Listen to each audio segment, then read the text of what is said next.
여야 모두 대선 경선 국면이 본격화하면서 공방과 갈등이 반복되고 있습니다. 이재명 지사는 자신을 둘러싼 이른바 먹방 논란에 대해 사과했고, 또 윤석열 전 총장은 비대위 추진서를 일축했지만 다른 주자들과 당 대표는 불편해 보입니다. 정치권 소식, 오늘은 배종호 세안대 교수, 또 이기재 동국대 겸임교수 두 분과 함께하겠습니다. 안녕하십니까? 안녕하세요. 네, 안녕하십니까? 네, 주말 전국인데도 오늘 평일과 비교해도 기사량이 제법 많았습니다. 정치부 기사가 많은 만큼 오늘 좀 분주한 전국이었는데 바로 좀 속도감 있게 여쭤보도록 하겠습니다. 자, 이재명 지사 오늘 사과를 했습니다. 네, 제가 볼 때는 사과 잘한 것 같아요. 한 이틀 걸렸는데요. 네. 즉각적으로 했으면 더 좋았겠지만 본인은 또 여러 가지 억울한 면이 있었다. 이렇게 판단했던 것 같아요. 그럼에도 불구하고 본인이 이렇게 사과를 한 이유는 이 문제를 계속 끌고 갈 경우에 득이 없겠다. 빨리 정리하는 것이 더 낫겠다라고 판단을 한 것 같아요. 그래서 본인은 이 부분에 대해서 더 빨리 현장에 가지 못해서 국민 여러분들께 죄송하다. 그리고 네. 또 국민 눈높이에 맞추지 못할 것 같다. 그리고 앞으로 더 낮은 자세로 성실히 섬기겠다. 이렇게 본인이 사과 입장을 밝혔는데 이런 깔끔한 모습이 오히려 더 본인의 리더십을 강화해주는 그런 계기도 되지 않을까 생각이 됩니다. 네, 지금 국민 눈높이를 이 지사가 언급을 했습니다만 사실 여론이 좀 싸늘하긴 했습니다. 조금 정리해보면 사실 이번 논란, 보훈 논란에서 시작을 했습니다. 황교익 씨 논란, 그리고 황교익 씨가 자진 사퇴를 했고 지금 이 사안까지 불거지면서 사과를 했는데 이번 이 지사의 사과로 이번 논란만큼은 좀 일단락이 될까요? 그래서 저는 이제 여진이 좀 더 있을 거라고 생각합니다. 어쨌든 그 이재명 지사 입장에서는 이제 네. 본인이 이제 유튜브 촬영을 했지만 계속 이제 보고받고 지휘도 했다라고 이제 넘어가려고 하셨지만 네. 실제로 그 당일에 이제 여러 가지 그 이재명 지사의 그 스케줄이 다 공개됐지 않습니까? 그 공개됐을 때 한 11시 40분 정도에 경남도지사와의 이제 업무 협약이 있었고 그리고 그 이후에 11시 45분에 구조대장이 이제 이제 해물문경 되지 않습니까? 그 네. 가운데서도 12시에 이제 경남도지사하고 점심 약속을 하고 그 이후에 이제 저녁 때 이제 먹방 촬영을 이제 떡볶이 먹방 촬영하고 이게 전체가 다 공개되다 보니까 결국은 경남도와의 업무 협약은 어쩔 수 없다고 하더라도 경남도지사인 그 경남 김경수 도지사 굳이 점심 식사를 해야 했느냐? 네. 그다음에 황교익 TV 유튜브 채널에 굳이 그날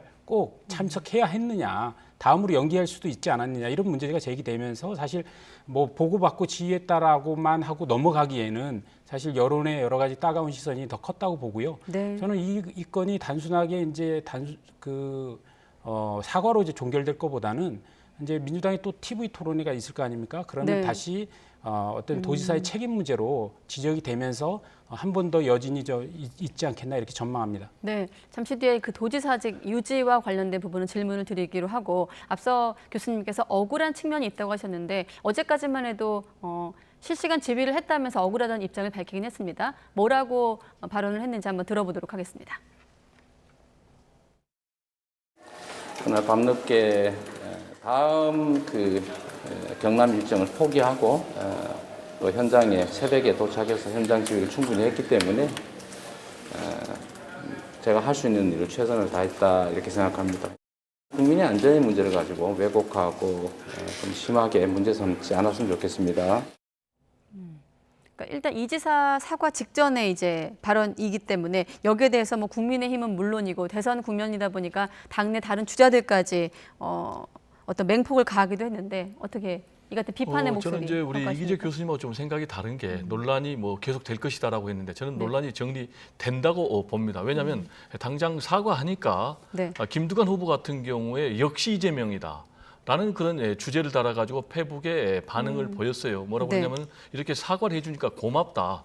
이렇게 사과를 하면은 오히려 더 지도자의 권위가 올라간다라는 이제 그런 내용의 메시지를 보냈단 말이에요. 예. 그러면 이제 계속해서 문제 제기하는 측이 요구하는 것이 후보직 사퇴 그리고 대선 지사직 사퇴를 요구를 하고 있는 그런 상황이거든요. 그러면 사과했음에도 불구하고 계속해서 후보직을 사퇴해라, 지사직을 사퇴해라라고 하면은 오히려 역풍에 몰릴 것이다. 라고 생각을 하기 때문에 네. 당내에서도 이 문제를 더 이상 거론하지는 않을 것 같고 다만 국민의힘 쪽에서는 계속해서 정치적인 공세를 퍼부을 것으로 보이는데 그러면 그게 이재명 지사에게 경선의 플러스인가 마이너스인가 저는 오히려 플러스가 될 것이다 이렇게 봅니다.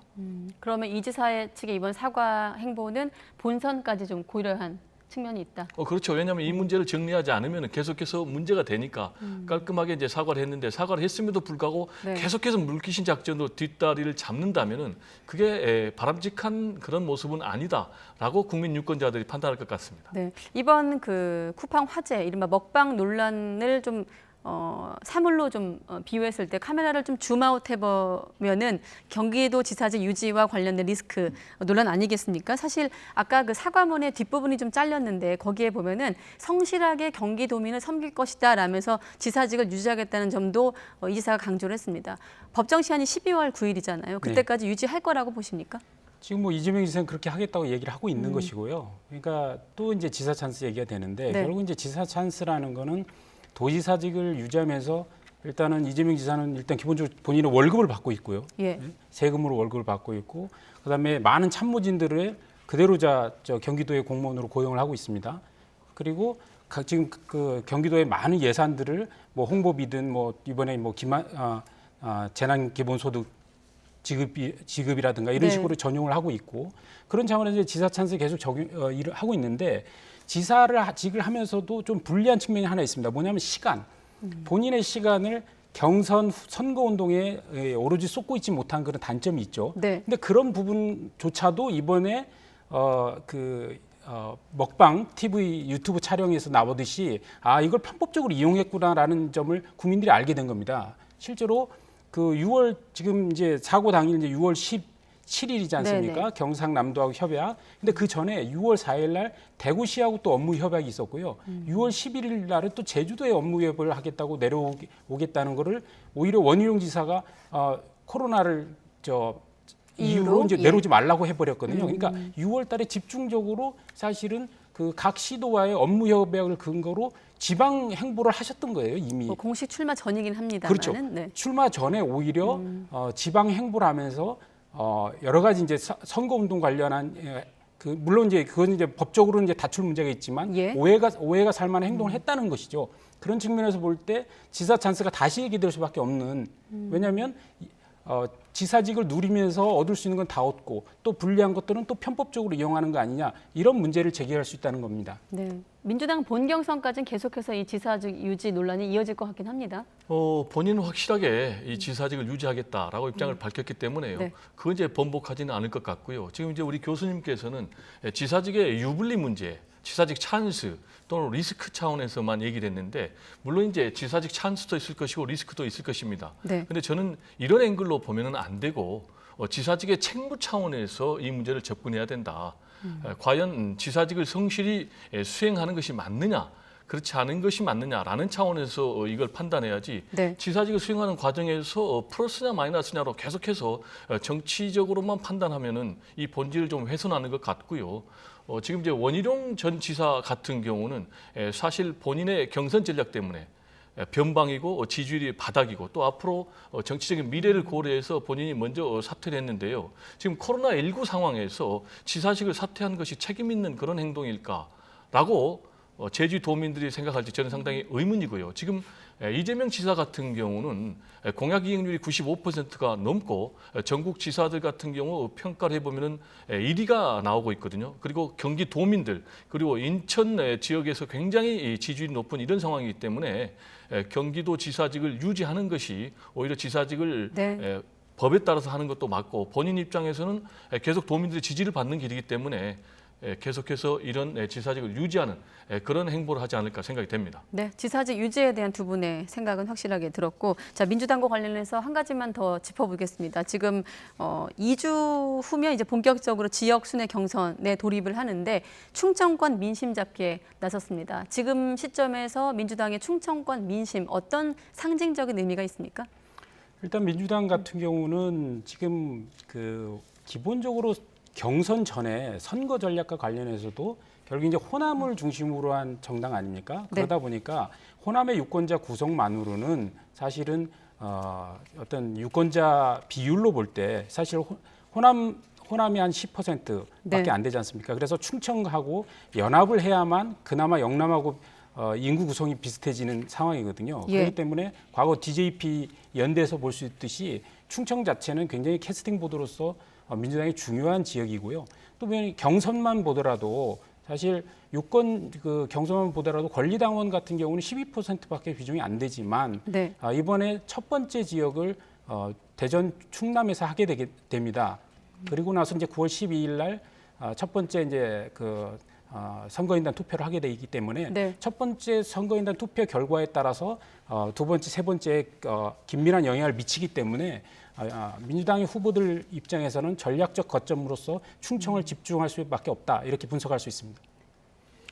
일단 가장 중요한 것은 첫 번째 지역 순회 경선 지역이라는 거예요. 네. 여기에 판세가 제가 볼 때는 전체 판세에 큰 영향을 미칠 수밖에 없고요.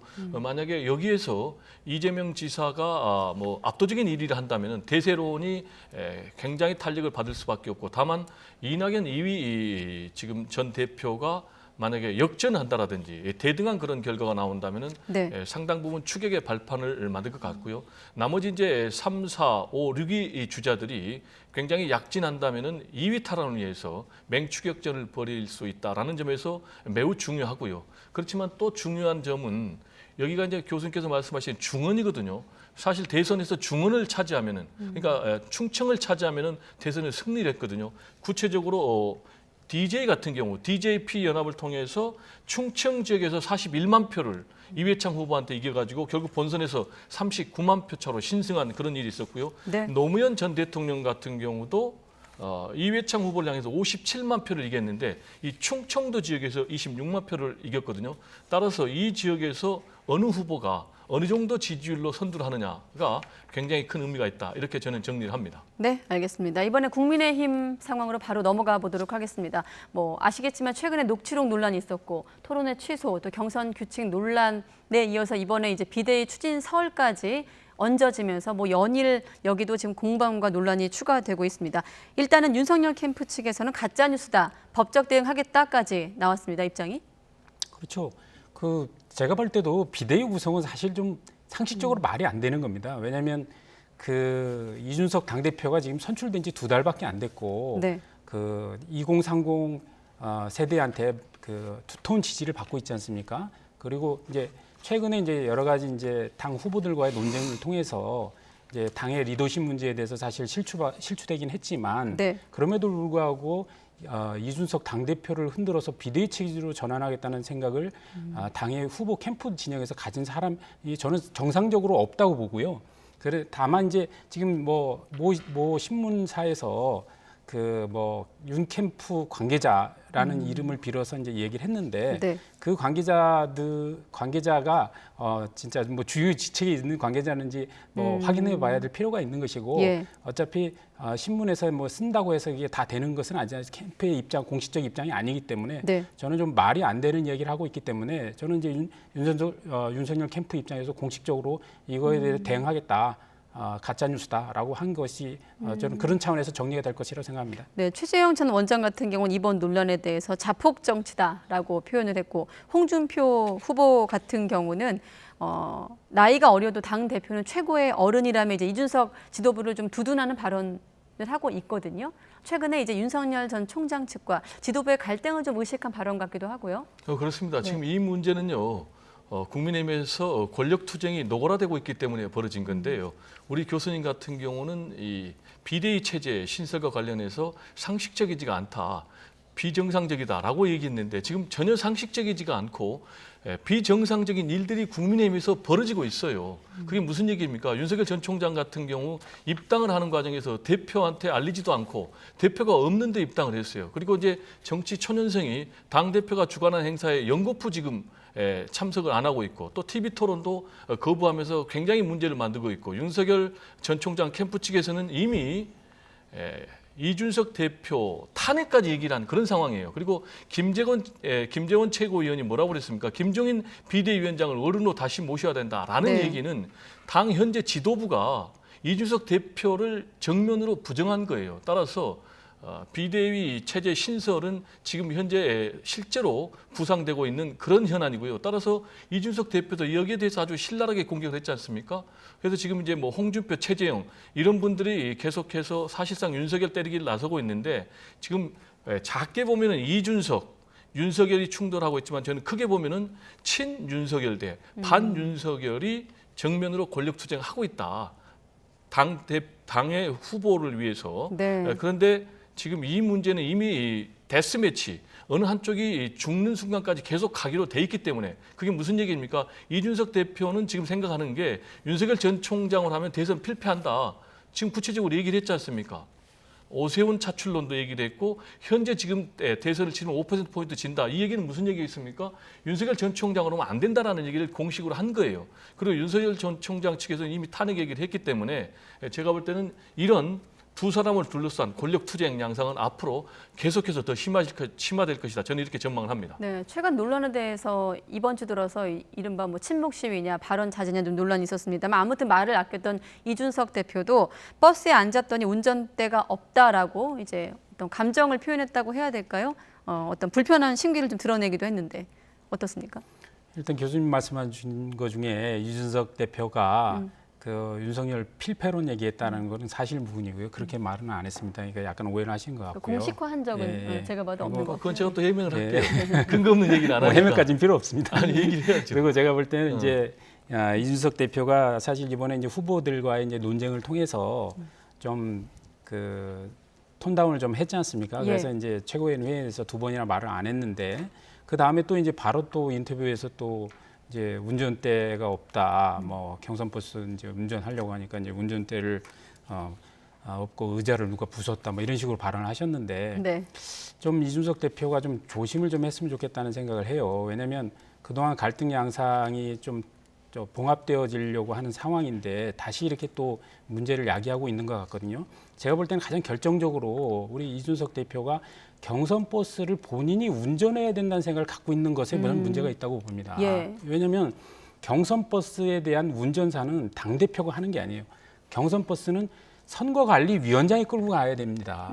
그래야 거기에 그 버스에 타고 있는 각 후보들이 큰 문제 제기를 하지 않고 가는 거지.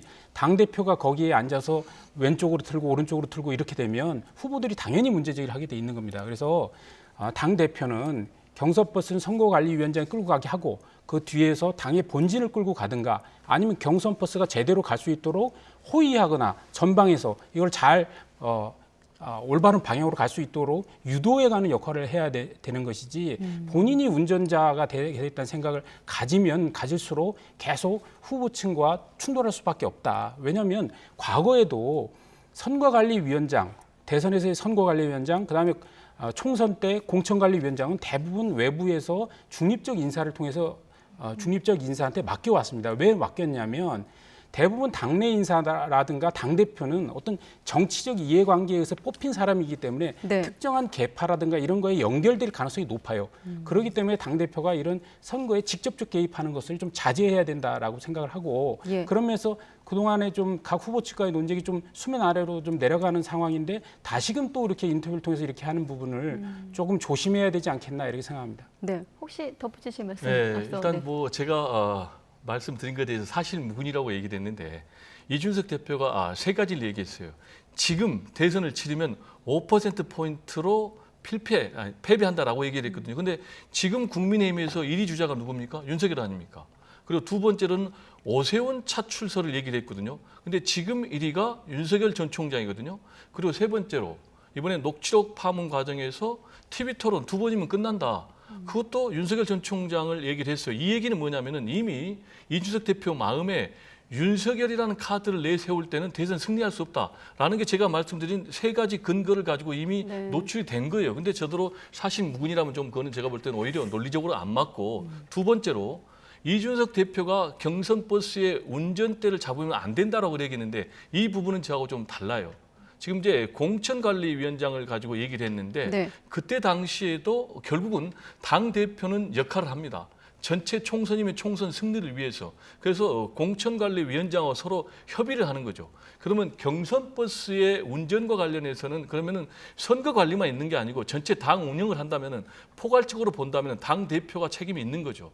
그리고 협의를 얘기한다면 물론 이제 우리 교수님 말씀처럼 선거 관리만 한다면 선거관리위원장이 있겠죠. 그러나 이준석 대표가 생각하고 있는 개념은 전체 당 운영을 경선 버스로 생각하기 때문에 그런 측면에서는 저는 이준석 대표가 핸들을 잡는 게 맞는데 문제는 핸들을 가져가 버렸다는 거 아니겠습니까? 다 빼갔다는 거 아니겠습니까? 네. 의자도 없다는 거 아니겠습니까? 즉 이 얘기는 뭡니까? 현재 국민의힘은 경선을 정상적으로 치를 수 없다라는 것을 이준석 대표가 고백한 것이기 때문에 네. 상당한 지금 빨간불이 이미 국민의힘에 켜진 상태다라는 얘기를 좀 강조를 하고 싶습니다. 마침 서병수 위원장 지금 발언이 준비되어 있는데 들어볼까요? 아니면 한 말씀 더 제가 붙이시겠습니까? 말씀드리는 거는 네. 당 대표가 아무 일도 하지 말라는 것은 아니고 당 대표의 가장 중요한 일은 공정한 선거관리위원회를 출범하는 겁니다. 그리고 그 공정한 선거관리위원회가 그 안에서 선거와 관련한 여러 가지 규칙과 그리고 일정들을 만들어서 각 후보들에게 공정하게 선거에 참여할 수 있도록 하는 게 역할이라는 것이죠. 그런데 당 대표가 직접 그 선거를 지휘하고 경선 과정을 지휘해서는 안 된다. 그 경선 과정을 지휘하는 것이 아니라 경선의 공정성을 만들어 나갈 수 있는 틀을 만들어내는 게 당대표의 역할이다라는 걸 지적하는 겁니다. 네, 아마 이 두 분의 생각의 차이가 국민의힘 내부에도 있는 것 같고 그렇다 보니까 서병수 위원장 같은 경우도 자괴감이라는 표현을 내세우면서 일단 사퇴를 했습니다. 어떤 얘기를 했는지 한번 듣고 또 두 분과 이어가겠습니다. 입장 차이에 따른 오해와 억측으로 인해서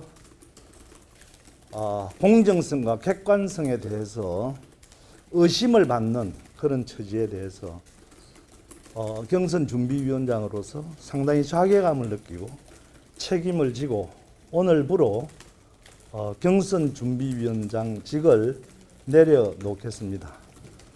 그리고 거론되고 있는 선거관리위원장도 맡지 않겠습니다. 네, 이런 분위기 속에서 이번 주 들어서 김종인 전 비대위원장이 2번 거론됐습니다. 윤 전 총장과의 오찬 회동 때문에 한 번 거론됐고 또 김재원 최고위원이 거론하면서 지금 김종인 전 비대위원장을 아예 선관위원장으로까지 거론한 상황인데 지금 시점에서 국민의힘과 김종인 전 비대위원장의 관계는 어떻게 설정이 될까요? 제가 볼 때는 비대위원장으로 올 수 없는 그런 사람이라고 저는 단정을 합니다. 왜냐하면은 현재 이분을 모시려면은 현재 이준석 대표 체제가 무너져야 되거든요. 근데 이준석 대표 같은 경우는 국민과 당원들에 의해서 선출됐는데 아무런 흥결도 없이 김종인 비대위원장을 데려온다? 그건 좀 제가 볼 지금 때는 거론된 건 선관위원장.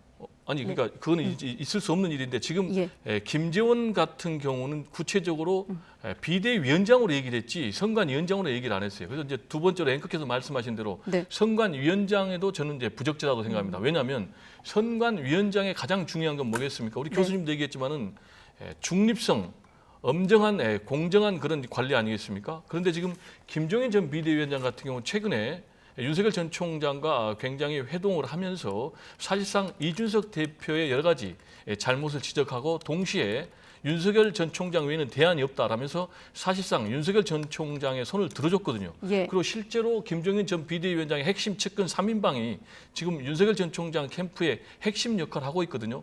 이런 분이 만약에 선거관리위원장을 한다면은 다른 후보들, 예를 들면 홍준표, 유승민, 최재형 이런 분들이 강력하게 반발하지 않겠습니까? 그리고 또 당이 더 분란의 소용돌이로 들어가지 않겠습니까? 따라서 전혀 현실성이 없는 얘기다라는 얘기를 좀 드리고 싶습니다. 네, 교수님은 어떻게 보십니까? 김재원 최고위원이 김종인 위원장을 거론한 거는 비대위원장이 아니라 선관위 위원장이시고요. 그다음에 비대위라는 거는 당에서는 지금까지 주요한 당의 이제 당직자들에게 그다음 국회의원들에게 거론된 적이 없습니다. 한 번도 누가 비대위를 구성하자고 이런 지금 2달밖에 안 된 당대표 체계를 흔든 적은 없고요. 그다음에 이제 선관위 위원장과 관련해서는 저는 김종인 전 비대위원장이 충분히 좀 맡을 자격이 있다 이렇게 생각합니다. 특히나 지금 사실 후보들 중에 윤석열 후보부터 시작해서 지금 이제 최근에 이제 원희룡 후보까지 이제 계속 당 대표 이준석 당 대표와 좀 맞서서 여러 가지 논란을 일으키긴 했는데 어쨌든 간에 이런 당의 혼란 상황을 좀 책임감 있게 어른으로서 역할을 해줄 수 있는 사람이 김종인 저는 그 전 비대위원장이 충분히 역할을 할 수 있는 분이다. 왜냐하면 우리가 선관위원장을 선임을 할 때 대부분 전 국회의장 출신이거나 혹은 당을 이끌었던 어떤 그 고문들 중에서 이렇게 선임을 하거든요. 그런 예. 면에서 과거에 이제 비대위원장을 하셨던 뭐 김종인 비대위원장뿐만 아니라 뭐 김병준 비대위원장이라든가 임명진 비대위원장 들이 저는 후보가 될 수 있을 것 같고, 저다음에 전 국회의장으로 우리 박관용 국회의장이라든가 강창희 국회의장 이런 분들 선에서 임명이 될 수 있다면 네. 그래도 이 당의 지금 여러 가지의 그 혼란, 그러니까 즉 이준석 당 대표가 젊은 패기와 열정을 갖고 끌고 나가는 것에 더해서 좀 당의 좀 무게감과 어른으로서 역할을 할 수 있는 게 잘 조화가 된다면 당이 다시 화합하고 앞으로 나갈 수 있지 않겠나, 이렇게 추천을 드리고 싶습니다. 네, 경선과 관련해서 한 가지만 더 여쭤보면 지금 역선택 방지 조항을 놓고 후보별로 의견이 엇갈리고 있습니다. 일단 외부에서 이제 영입된 윤석열, 최재형 후보 측은 역선택 반지 조항이 반드시 필요하다라는 입장이거든요. 이 부분은 앞으로 좀 경선 국면에서 어떻게 좀 갈등이 번질 거라 이 부분도 생각하십니까? 상당히 뜨거운 쟁점이 될 수밖에 없는 거죠. 왜냐하면 이제 후보들 입장에서는 굉장히 민감한 요인이면 틀림이 없어요. 일반적으로 여론조사 전문가들의 견해에 따르면은 역선택이 그렇게 큰 영향을 미치지 않는다라고 얘기를 하고 있지만, 지금 이제 국민의힘 후보자들 대상으로 여론조사를 하면은 상당히 좀 특이점이 발견이 되고 있어요. 예. 전 국민 대상으로 하는 여론조사와 당원 지지층을 대상으로 하는 여론조사에 좀 순위가 차이가 있어요. 전 국민 대상으로 하면은 이제 윤석열 전 총장이 1등이지만은 2등 같은 경우는 최재형 전 감사원장이 나오고 있거든요. 그러나 국민의힘 지지층 당원으로만 좁힐 경우에는 1등이 윤석열 총장 그대로지만은 2등 홍준표, 3등 유승민, 4등 최재형 이렇게 바뀌거든요. 그리고 1, 2, 3위, 그러니까 윤석열, 홍준표, 유승민의 이 지지율 격차가 상당 부분 좁혀들거든요. 네. 따라서 뭐 윤석열, 최재형 이 두 분 입장에서는 당연히 역선택 방지 조항을 넣어가지고 국민의힘 지지층만 하자고 주장할 수밖에 없는 거죠. 그러면 또 이제 뭐 하태경이라든지 이런 분은 무슨 얘기냐, 우리가 지금 당대표 선거냐, 대통령 후보를 뽑는 것인데 당연히 전 국민 대상으로 해야 된다라는 이제 입장을 내세우면서 반발하고 있고, 또 네. 서병수 전 경선 준비위원장 같은 경우 이미 역선택을 안 하기로 경선 준비에서 2차례나 의결했는데 또 그러면 바꾸자라는 얘기냐 라면서 이제 반발하고 있기 때문에 이 문제가 계속해서 후보들 간의 유불리의 문제이기 때문에 앞으로 이 문제가 또 치열한 싸움의 내관이 될 가능성이 높아 보입니다. 네, 사실 윤석열, 최재형 후보 측 같은 경우는 어떻게 보면 외연 확장에 좀 기대를 모았던 후보들인데 오히려 역선택 방지 조항을 넣자고 주장을 하고 있고, 유승민 전 의원이나 홍준표 의원 같은 경우는 다른 당 지지자들도 우리 국민이다라고 또 포용하고 있어요. 그렇죠. 이제 두 가지 이제 견해 다 이제 갖다 붙이면 이제 어떻게 보면 다 명분이 되는 거죠. 네. 왜냐하면 이제 유불리가 그러니까 조사만 해보면 본인한테 유불리가 어떤 게 나오는지 나오기 때문이죠. 근데 저는 이제 민주당 같은 경우는 이미 이 당원 당규에 이런 그 여론조사에 대한 규정이 있어요. 역선택 방지 조항이. 예를 들어서 민주당 같은 경우 여론조사할 때 국민 여론조사 반영할 때 네. 민주당 지지자와 무당층만 이렇게 반영하게 돼 있거든요. 근데 국민의힘에는 이런 조항이 당원 당규에 못이 박혀 있질 않아요. 그래서 사실 매번 선거 때마다 이런 문제가 발생을 하는데, 저는 이번 기회를 이제 반면교사 삼아서 앞으로 당원 당규에 이런 세부적인 규정까지 좀 들어가야 된다 이렇게 생각을 하고, 다만 이제 좀 지적하고 싶은 것은 사실 그 국민의힘 과거 우리 보수 정당에서는 국민 여론조사를 할 때 한 번도 이런 역선택 방지 조항을 넣어본 적이 없습니다. 그냥 일반 국민 어떤 정당을 지지한 건 간에 국민의 여론을 그냥 반영했어요. 왜 그렇게 반영을 했냐면 네. 항상 당원 비율과 일반 국민 비율을 뒀거든요. 그래서 당원 조사를 따로 하기 때문에 일반 국민 조사는 거기서 다른 정당을 지지하시는 분들도 일부 있을 수 있지만 그분들의 의견조차도 중요하게 받아들인다는 뜻에서 역선택 방지 조항을 따로 구분하지 않았거든요. 네. 그런 측면에 이번에 역시 사실 최근에 당대표 선거 때 당대표 선거는 그래도 당원들을 중심으로 한 선거 아니겠느냐. 그래서 국민 여론조사를 할 때도 어떤 국민의힘 지지자만 들어가자라고 해서 한 번 처음으로 이번에 그 당대표 선거 때 역선택 방지 조항을 넣었는데, 그 외에 당대표 선거가 아닌 일반 어떤 그 공직 선출 후보자를 만들 때는 한 번도 그런 조항을 넣은 적이 없습니다. 그렇기 네. 때문에 이번에는 아무래도 후보 간의 유불리를 갖고 또 논쟁이 있겠지만 과거의 사례를 바탕으로 할 때 경준위에서 안으로 내세웠던 역선택 방지 조항을 감안하지 않는 것으로 새로운 이제 선관위가 이제 그 부분에 대해서 구성되면 다시 한번 논의를 할 겁니다. 네. 저는 선관위가 현명한 판단을 하면 당의 후보들은 그 유불리와 무관하게 그걸 잘 따라갔으면 좋겠습니다. 네, 알겠습니다. 자, 끝으로 여론조사 결과를 좀 보고 마무리를 짓도록 하겠습니다. 한국갤럽의 가상 양자 대결 조사에서 자, 이재명 지사가 46%, 윤 전 총장이 34%로 이 결과만 놓고 봤을 때 지금 두 후보의 지지율 차이가 두 자릿수입니다. 12%죠. 어떻게 좀 해석하십니까? 상당히 이런 여론조사 결과는 윤석열 전 총장에게 빨간불이 켜졌다고 봐야 돼요. 이 여론조사 결과뿐만이 아니고 최근에 나온 여론조사 결과를 보면은 상당 부분 두 자릿수 이상의 큰 격차로 윤석열 전 총장이 이재명 지사에게 지는 것으로 나타났지 않습니까? 예. 지금 이 한국갤럽 여론조사 보면은 양자 대결에서 무려 12%포인트나 차이가 난 것으로 지금 돼 있거든요. 그리고 이제 더 중요한 것은 또 호감도도 상당히 중요한 것 같아요. 호감도를 보니까 이재명 지사 같은 경우는 40%, 윤석열 전 총장 같은 경우는 29%밖에 안 되니까요. 이런 추세로 계속해서 간다면은 윤석열 전 총장이 뒤집기는 상당히 어려울 것 같다. 이런 생각이 좀 들고요.